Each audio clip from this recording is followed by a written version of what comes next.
Welcome back. It's still Daybreak Africa, reaching you from Studio Saying on Room City and Ezekiel, Ogar. This morning we'll be talking on the state of Nigeria's economy, of course, with an analyst in the House and Economist, and at that, a person of Prince Linus. Welcome on Daybreak Africa, Linus. Good morning. Morning. How are you? I'm doing great this morning. A very good morning to you, Prince Linus. Good morning to you too. How are you? I'm doing great. How are you doing today? You're fine. I'm fine. I'm doing well. Personally, when it comes to the issue of the state of economy for Nigeria, especially for the year 2024, I tend to always consider the budget.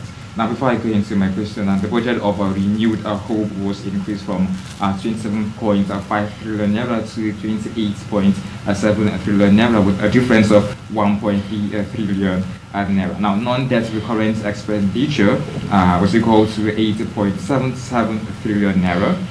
Debt service 8.27 trillion naira. Capital expenditure was 9.99 trillion naira. The National Assembly raised its 2024 budget allocation by 74.23% to 344.85 billion naira, the highest ever budgetary allocation to the National Assembly. Now, considering this, talking about a country where we tend to, should I say, sing the anthem of costs, cutting down our costs, I tend to wonder, when it comes to cutting down of costs, is it for the citizens or is it for the government exactly? Okay, thank you very much. First of all, regarding the budget, the state of the country, you want to consider several things. First, you want to consider the inflow and the outflow. And then if you consider the 2024 budget with regards to 2023 budget, you'll notice that we have over 4% difference in regards to income generation and then budgetary expenses.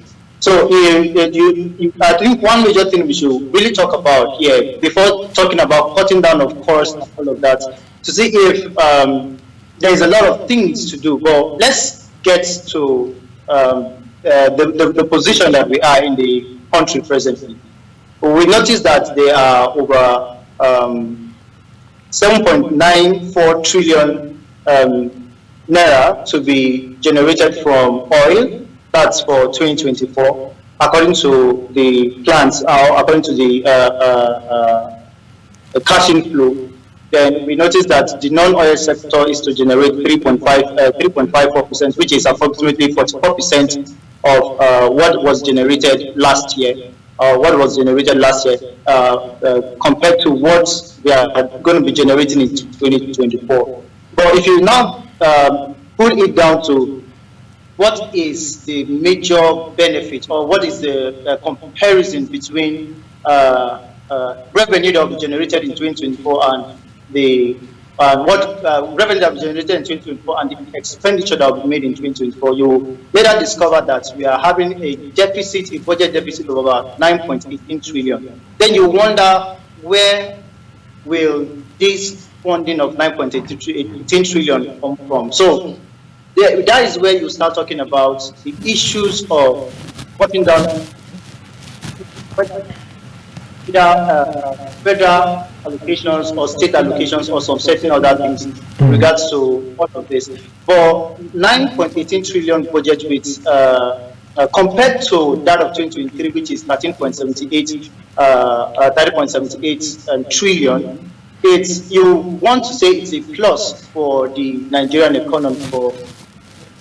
To an extent, wonder how Nigeria will fund a deficit of 9.18 trillion, which is where economically you will know that there is a lot of work to do when it comes to cutting down costs in the Nigeria economic sector.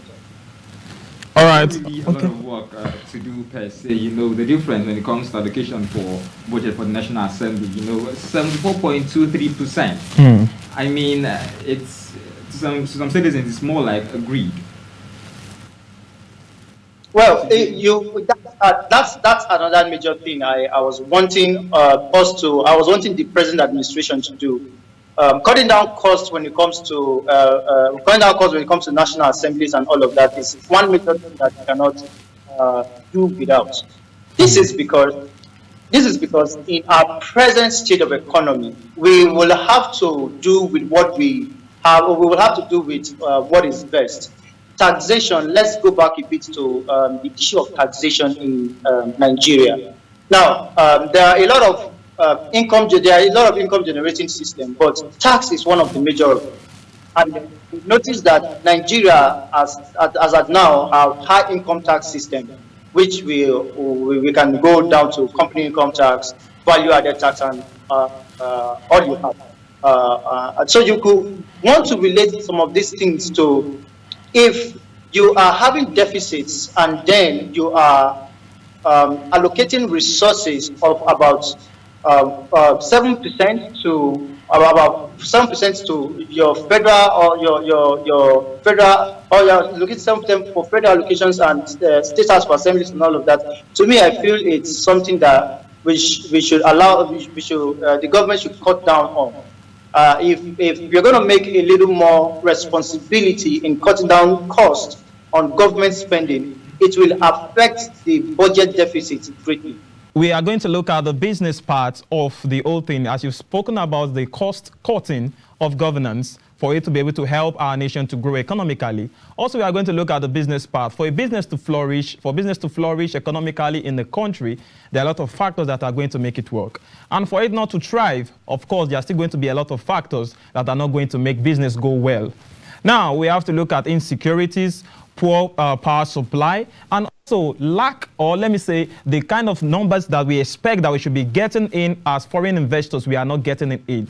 These three factors, I want you to analyze how they are be affecting our economy before and right now as at this moment.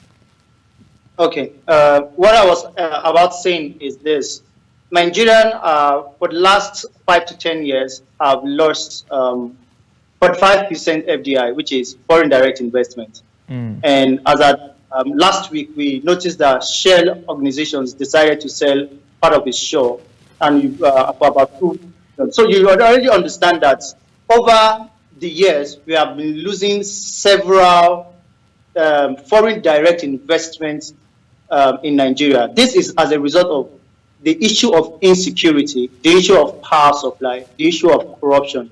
Most of the companies that are leaving Nigeria attribute their failure of business success to insecurity. They attribute their success, their failure rather.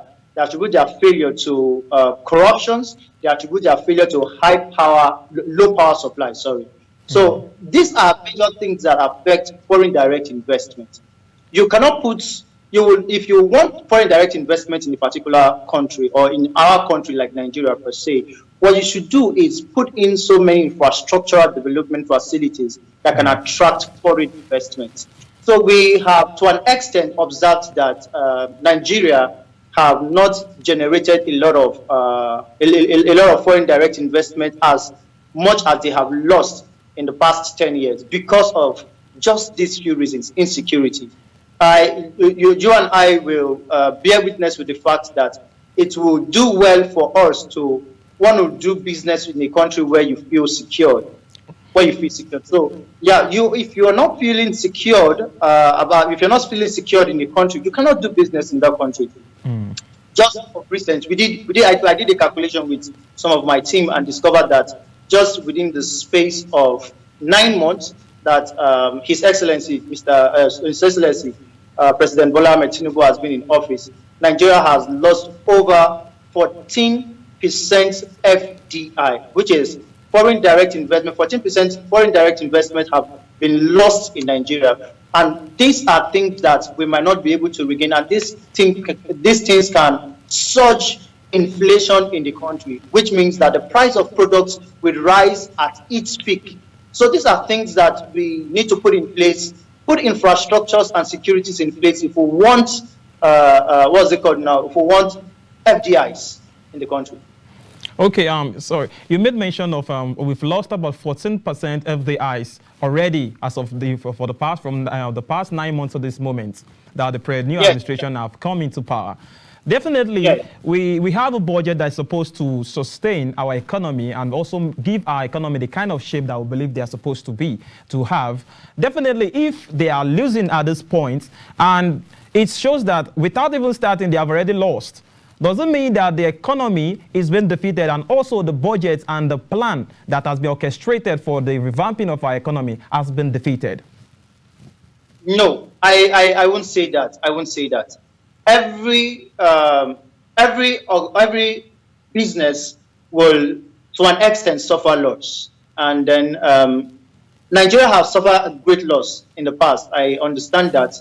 Even down to the young child that is just growing up will have to tell you how he or she have to suffer before his or her parents are able to pay school fees. So we have experienced a lot of hardships in the past, but for things to get better, there are a lot of things that is needed to be done. So if you check back, you will notice that there are several things that result to business fluctuations. And then it's not as if that Nigeria is that bad, but you can compare that to what the US is facing currently, what China is facing currently, and other parts of the globe, what they are facing with regards to what is happening when it comes to high rise in inflation, tax systems, and some of all these things. So these are things that we should be able to talk about. And then I will tell you that Nigeria has not failed, or the budgetary system has not failed. What just happened is this. What just happened is the fact that, as at this moment, we cannot say that these businesses can thrive in Nigeria, or they want to attribute their success rather to what should be. And then probably there is a situation in Nigeria that is not granting much of FDIs, which then means that there can be more of local productions than more of external productions. Now, listen to this. No matter how we are talking about FDIs and all of that, which though, if we have much of FDIs, we have much of foreign currencies attributed to our economy.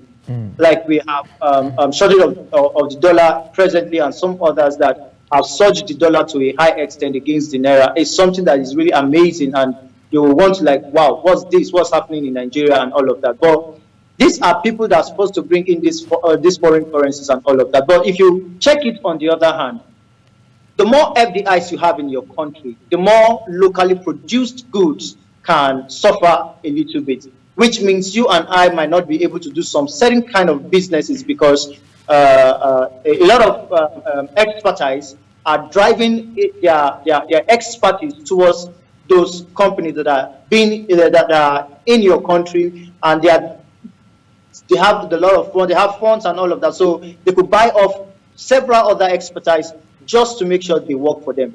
But I feel this is a time where local industries could take up the challenges and then begin to say that what these guys can do, we can also do. So it's more like a challenge for Nigerians to see that these things can be done even with the low surge, with the low FDIs we have. Prince Linus, if I were coming from what you've just said so far, you said the more FDI in the country, it's going to drop the productivity of local manufacturers. Now, if you're going to look at it, if you want to go into business, you have to understand the business ecosystem of that vicinity that you want to do your business in. As at this moment, do you think the Nigerian business ecosystem gives a welcoming, let me say, a welcoming expression for local producers as at this moment that we are having a lot of issues? We made mention of insecurity, we made mention of low power supply. Now we have the cost of fuel is on the high. All these are really plaguing on the economy and the productivity of local manufacturers. Do you think the ecosystem of Nigeria economy is a friendly one for manufacturers? Yes, I will say it's more friendly for local manufacturers than foreign manufacturers. Let's talk about tax system. Tax system for local manufacturers is a bit lesser than tax system for foreign manufacturers. As of today, we know that company income tax is 30% for local manufacturers and about 40% for foreign investors or foreign manufacturers. So let's talk about this. It then means you have 10% advantage when it comes to tax system. Now, local manufacturers have 25 years of guarantee if they are unable to meet up with a mark of 25 million, the 25 million internally generated revenue for their organizations within the next 1 year or so. So you already know that if you are a local manufacturer, your company gives you the ability to be able to expand while reducing tax system or while reducing taxation for your organization. But there is no leverage for foreign manufacturers. So you already know that there is more what will I call it now? More leverage for local manufacturers than foreign manufacturers. So to me, it's a privilege as a Nigerian to want to take up manufacturing and other business sectors, or come up with business sectors and then dive into what the federal government have put in place for local manufacturers. Since we are having foreign manufacturers leaving the country, why not come up and then let's see how we can also find our way into the global market. It's not a big deal that we can take an instance with the issue of Mr. Dangote. Dangote right now, Dangote oil is going to be coming live into which has started production already, and then productions for Dangote oil is not just going to be sold in Nigeria. It then means that there are spaces for global markets across Nigeria with Dangote oil. Imagine we have 5 other organizations coming up with this ability just to make sure that Nigeria is great again. Our budget system tends to deal with current expenditure than capital expenditure. I tend to actually wonder, do you think this budget has a way of steering us away from our current challenge, or is it more like the need hope being deferred? If you ask me, I'll tell you the truth, the honest truth, which is Nigeria already has that when budget is completed, have a deficit of 9.18 trillion, 9.18 trillion, which means that funding 9.18 trillion, Nigeria will also resort back to debt financing, which will automatically reduce capital investment.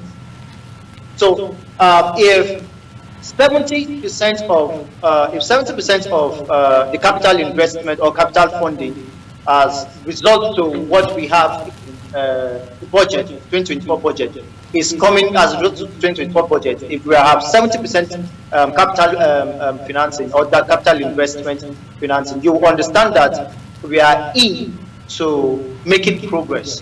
But as of now, you will notice that we are just having 33% of capital investment financing in the 2024 budget, which is not good enough for an economy that want to grow very fast.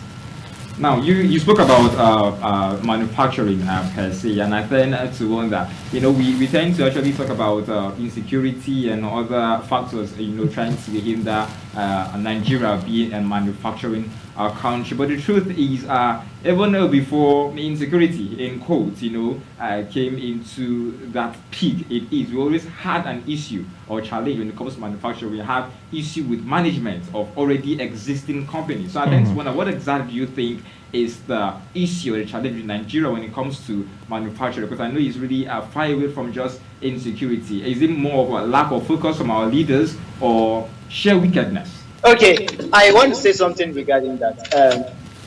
The major problem in Nigeria is not policy formation, but implementation. Okay. Yeah, the major problem we are having in Nigeria, we have good policies. Take example. During the Buhari's administration, we have the market women where that was launched by His Excellency, the Vice President, Vice President Yemi Osibanjo. So we have the market women money coming into play that that this can help the local marketers to drive the economy in the local industry. You understand? So, but implementation was the basic thing that was lacking. The policy was nice. If you see, probably if you had taken time to read the outlines of policy formations in Nigeria, you'll notice that Nigeria have better policy formations, but lack implementation strategies. And then these implementation strategies have cost us a little, has cost us more than policy formation. I said something while I was doing a debate with some, while I'm doing a debate in a program I attended, and I said this, I said, policy formation cannot bring change in an economy. Even if it's going to bring a change in an economy, it's just going to do a little percent, which is approximately 2% of what it should have been able to do. But it's the implementation that does much of the work.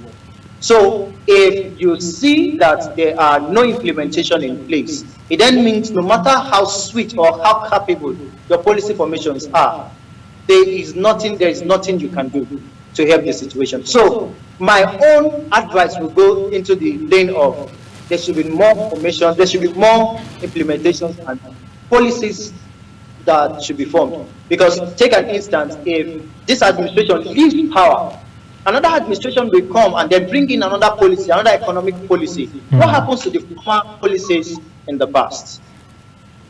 So there should be there should be that track record where we could be able to monitor what an administration. So there should be that continuity. That's what I'm trying to say. Linus, forgive me, but I tend to challenge your integrity as an economist, trying to make me understand we have no issue with our policy formulation, rather the implementation. I wonder how you tend to really welcome the development of sharing out peanuts to market women in sort of palliative as a means of policy formation that you think could actually take the country from where we are now to a greater height. You know. Okay. I like the fact that you had to challenge me with regards to that. I want to make you understand. A drop of water is what makes an ocean. We cannot give out 200 million to market women, 10 million to market women, 40 million to market women. Now, see, what is their product? What are they selling? These women do a turnover daily of about 20 to 30,000 naira. And then the government comes in to say, okay, we can give them their turnover. And then that means if they are able to add the 20,000 naira to their turnover, it then means these guys should be able to do a turnover of about 40,000 naira daily. Is that not an improvement in the economy? Are you wrong? I think I made my point clear. 20,000 naira in the present Nigeria. Now, if you would reinvest that 200 million, which we are estimating, maybe help boost a system or make a structure of it, don't you think that would actually pay better than additional 20,000 naira to market women generally? That money, I assure you, will end up being transportation fare. That is where I'm telling you, that is where I come in to say policy formation does not guarantee policy implementation. But you said we have no issue with policy formation, rather implementation. Yes, that's an what example of this very funny policy you just mentioned as to additional palliative, of which we are still suffering its effect till date, because I know for a fact this administration has been one really into palliative additional peanuts, and you know it doesn't. Oh, come on now, we have a household being wanting to be issued 8,000 naira and so on and so forth. So being an economist and really standing on this ground really gets me wondering. If you just can listen to me, okay. Policy formation does not guarantee policy implementation. Implementation that guarantees the success. But if you don't make implementation more better, you understand? No matter how sweet your policy is, you cannot have success. So where I am coming from is this: is the fact that in economics, the way you are talking or you're reasoning more like a layman, we might not be able to reason like that. We reason in figures. We already calculated, I can calculate that, okay, if this man can add some amount of money to his rate of turnover, he can be able to do at least a 30 to 40% increase in turnover. You get it. So if you're able to do if you're able to do a 30 or 40% increase in turnover, imagine I have about 10,000 people doing such amount of turnovers. Now, Linus, I think I want to come in here. I really agree with you on the fact that you said the implementation and the formation thing, but we have problem with, let me say, follow-ups of, let me say, policies. Now, I love the word you used. You said if. That is, it is not a thing that I can say, okay, there's a possibility, but it's just if it's possible and it might not be possible. Now, as you calculate it and you reason and figure as an economist, you believe that if you give a market woman 20,000 naira to add to their business, are you with me? All right, so it's going to bring something back to the table, economic-wise. What if, I use the word, what if as we don't have a very good formation and also following up of our policies? What if the money is being diverted to something else? Is that not going down the drain as nothing? That is where I am coming from. You know, the policy for the market women money during that era was for a purpose. What's the purpose? Increase in revenue generation as a result of increase in turnovers for market women. But the policy is sweet enough that it can increase the Nigerian GDP by 1.25%. But it did not succeed because there was no channel to be able to monitor these policies to make sure they are effective. I don't know if you are getting my... That was what happened. For every policies we have made in Nigeria, or the federal government have made in Nigeria, did not succeed because there was no monitoring channel. And even though there is a monitoring channel, it's not effective. Okay, now I want to bring it back to what you said earlier when you were saying, you were talking about you feel like the Nigerian business ecosystem is a friendly one for the local manufacturer. I tend to listen to what you said and I feel like, okay, it's more of a motivational talk. Because now let's face reality. We're talking about when you go into business, I want to believe that you are looking for a way to minimize cost of production and also maximize profits. Are you with me? Yeah. Now, you are trying to maximize profit and try to minimize your cost of production. For the 12th month, consecutive 12 months, this January, Nigeria hits inflation, high inflation. This is going to tell on your cost of production. A place where you can't have lights, power supply is very poor. It's going to tell on your cost of production. When you don't have good security system, it's going to tell on your cost of production. So how dare you not say you feel like the ecosystem of Nigeria economy is fine for local manufacturers? You made mention of Dangote. Dangote is a world class, it's big. But how many small and medium scale enterprises can fare well in Nigeria ecosystem of our economy as at this moment? Get the statement right. I said it's more friendly to the local manufacturer than the foreign manufacturer. Doesn't mean that there are no short pulls to what is happening in the economy. That doesn't mean that it doesn't affect the local manufacturers too. You get? So the fact that it's more favorable to you doesn't mean that there are no loopholes or there are no it doesn't mean that there are no loopholes to these things. Now we spoke about. Are you done? Yeah. Now we spoke about certain difficulties when it comes to implementation of our policies. I think we should just call it as it is. Corruption is our issue. Now, in less than 7 months, we already have challenges with some of the cabinet members and other policies with, with our operation of fund and things being diverted and all being here and there. If I'll use that word at this point. And now I tend to wonder with this issue of corruption biting hard our government and Nigeria at large, do you think we could ever get to a point where a policy would be made, implementation could be carried out smoothly as possible? Or are we just to carry all along, just take the corruption and just see how it goes as always? Okay. Whatever is whatever is making Nigeria or whatever is stopping growth in Nigeria present, number one issue is corruption. Number two issue is insecurity. As a matter of fact, corruption. All right, corruption is one of the major things. One of the major things that is eating up the Nigerian economy. Just like I reiterated, and then another major thing I want to talk about is insecurity. As a matter of fact, corruption baited insecurity. If there are no corruption in there are no corruption in the society, insecurity will be minimal. But we have seen governments come in to some extent, bringing in some reforms that are generic and some reforms that are quite good for the betterment, and then probably these reforms can best hinder or best curb the corruption cases that we have. So we can tell that under the Buhari regime, we have witnessed a lot of legislative reforms in the second tenure, which include the 16 constitutional amendment bills. We are aware of that. Then we also saw that there is a business facilitation bill under the Miscellaneous Provision Act of 2022.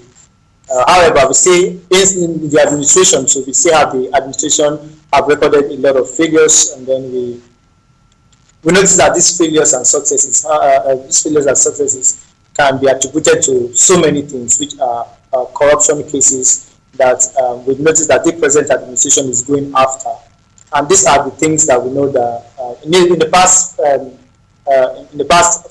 8 years of the past administration, the past 8 years, we have had a lot of corruption cases. And then this year, this present administration, so we started recording a series of corrupt cases. And then we just hope that we have people with like minds that can be able to curtail these corruption cases. If not, I have not seen Nigeria getting better in 25 years.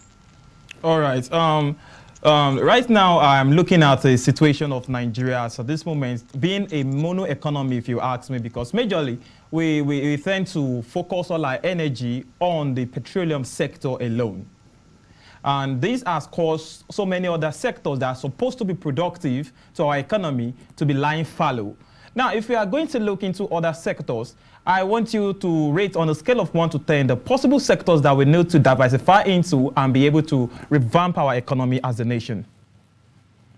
Okay, just like I mentioned that if you check out the non-oil sector based on the budget that was issued, you notice from the 18 trillion naira generation, revenue generation for 2024, oil sector is one of the largest income generation that will become largest income generation for the government. We noticed that. And then if we say diversification, then we have to look forward to what are these means of diversification? What are these things that we hope that government should diversify to? So these are the things that I will mention, but just for a few. And then most of the time when you hear people say, let the government go into agriculture. Yes, agriculture is a major stake. Agriculture is a major stake when it comes to diversification of the Nigerian economy. When it comes to diversification of the Nigerian economy. And then you cannot really tell that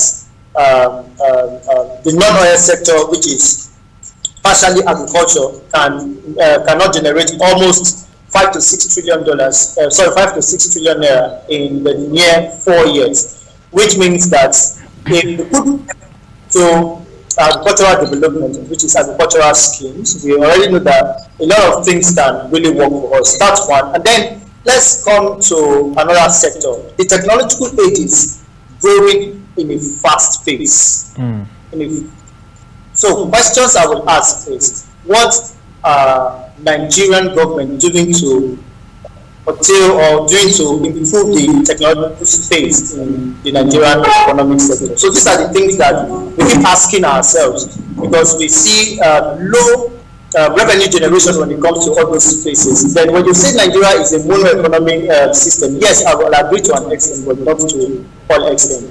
Because we are beginning to see improvement in some sectors, like one, which is the agricultural sector. If we are going to say we need to, at least Nigeria has stopped the importation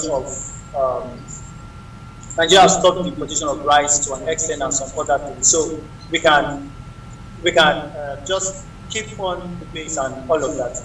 So I mentioned agriculture, I mentioned technological reforms, and then that's what we have.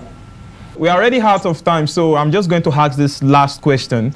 As at this moment, you talked about the diversification. As at this moment, you spoke about diversification, and also you said there has been an improvement in the agricultural sector. But if you go to the market, the price of rice, that's the good kind of rice, is on the high. Now, you spoke about Nigeria producing rice. Of course, if you are talking about production, you are also going to talk about the quality which is being produced. This is a problem that we have, because if you look at the quality of the imported rice and what we have right now, is very far from each other. Now, let's come back. As at this moment, we want to hope, we want to believe. But for us to do that, we want to know, do you think there is a light at the end of the tunnel for Nigeria, economic-wise, let's say the next 2 years? I will not make this kind of predictions, because there's not too much statistics for me to be able to give a good inference to what is happening presently. This present administration is a baby, so probably within the next 1 year to 1 year or 1 year 6 months, we can be able to come back together and then talk about what the next 4 years or what the next 3 years of the administration will look like. But for now, I can be able to tell you that with what we are seeing this administration do, at least we can be able to say, to an extent, we are happy, but to an extent, we are still having some fighting some